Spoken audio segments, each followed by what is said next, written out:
If you're a fintech, entering the US market shouldn't mean spending 18 to 24 months stuck in license limbo or betting your balance sheet on getting BaaS compliance right the first time.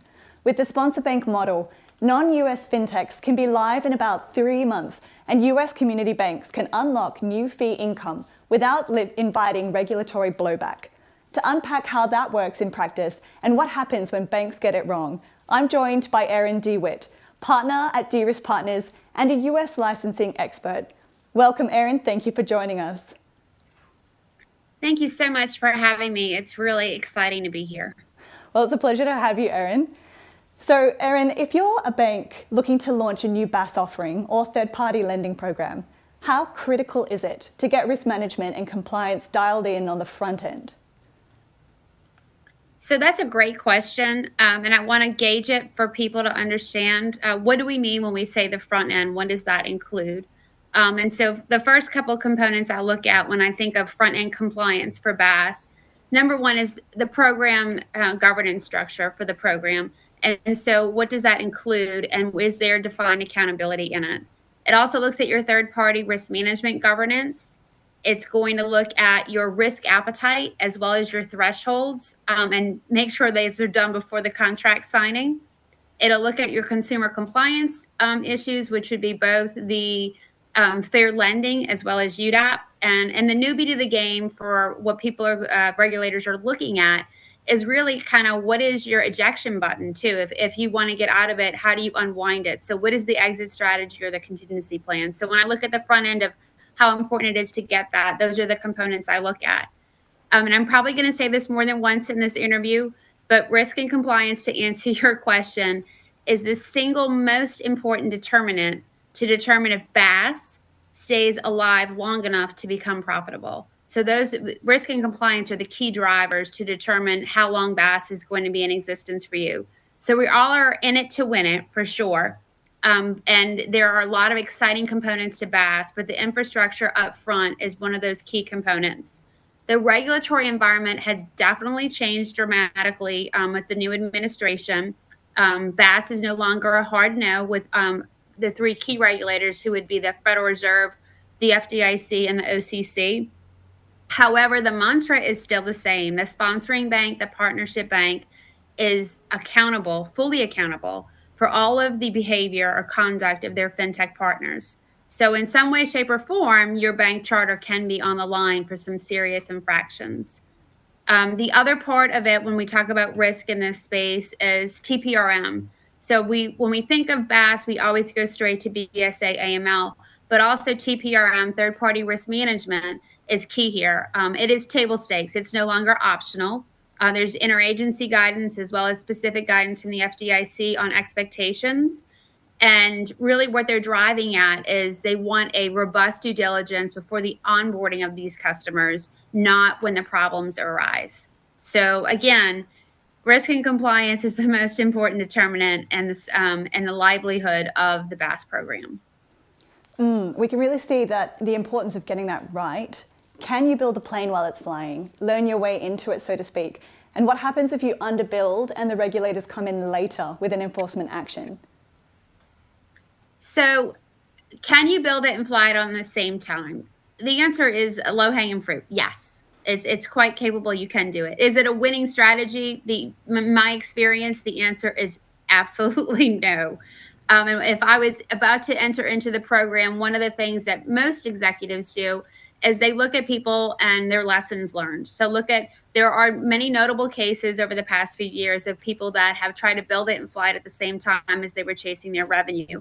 And I call that, one of the cardinal rules of BaaS is don't let your revenue outrun your risk and compliance framework. So that's kind of where people have found those glitches or hiccups.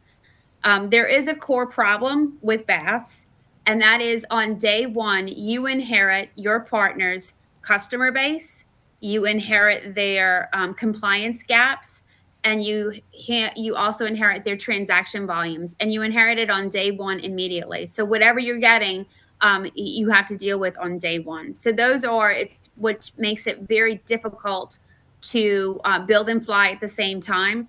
And additionally, I think when you go back to those lessons learned, it's really hard to retrofit the risk and compliance program after the gates have been open, right? So there's some key things. So it's your transaction and monitoring system and whether your model's been validated. It's your third-party risk management. Once again, we're revisiting that term. And the one thing that people don't realize is your compliance staffing. So it's hard to retrofit compliance staffing. So if you build it and fly it at the same time and you have a hiccup, you can't find all the compliance staff you need at the velocity you need it. So can you do it? Yes. Is it a best practice? No. It is so much easier. I believe if you listen to lessons learned, people will say, hindsight would tell me, I wish I had spent the $200,000 in the infrastructure up front versus the $2.5 million I spent in remediation costs from an enforcement matter. And regulators aren't slow on BAS. They're open to it and they're willing to listen, and their eyes really are wide open at this point in time. But on the flip side of that, because of the volume and transactions we normally see from fintechs, it generally snowballs into a larger compliance issue where enforcement does get involved.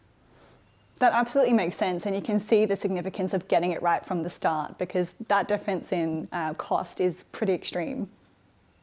Correct.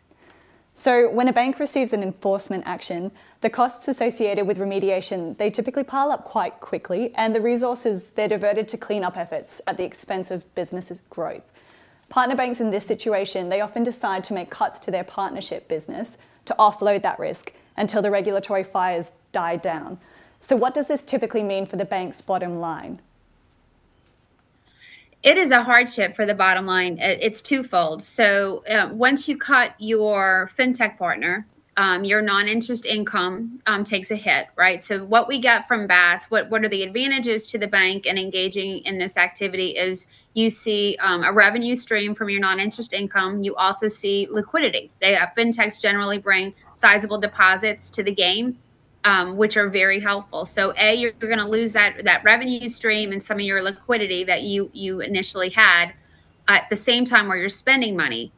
So you're spending money to get out of what I would call the penalty box, right? Whether remediation is public or non-public, it's expensive no matter what. So it's a two-time blow to you of when I call it chasing the revenue before you have the wheels on the bus. And so it's a devastating hit to some banks. It's very hard to unwind some of these fintech relationships. Also, from some of the remediation perspective, a look back is very difficult. So you have to go back to the fintech and recreate all the transactions. It's a very lengthy and time-consuming and expensive process. It's definitely a poster for it can be expensive to be sick. Absolutely, but naturally, there's quite a significant benefit in these partnerships. So how would you highlight those benefits? Oh, the benefits are tremendous. Having done it, I've lived on both sides of the fence, whether as a banker and a chief risk officer or as a consultant. It is done correctly and priced correctly. It's a great revenue stream and a recurring revenue stream. And you can grow the portfolio once you have a prudent infrastructure in place. You can onboard more than one fintech. And so it's a great revenue stream of non-interest income. It's also great for liquidity for banks. The deposits are very, very helpful when you're starting to manage your liquidity position. So there are a lot of pluses to doing it. It's just you've got to make sure that, you crawl, walk, then run. Absolutely. Erin, thank you for your time. And just to recap what we heard, the benefits are tremendous. And if you're a non-US fintech, the big takeaway is that you don't have to choose between a 2-year US licensing slog and learning compliance on the fly with a BAS partner. There is a third path where a sponsor bank and pre-built compliance framework let you go live in months, not years, without blowing up your risk profile. If you'd like to learn more, reach out to the team at deriskpartners.io. And for more news on De-Risk Partners, head to their channel on grafa.com.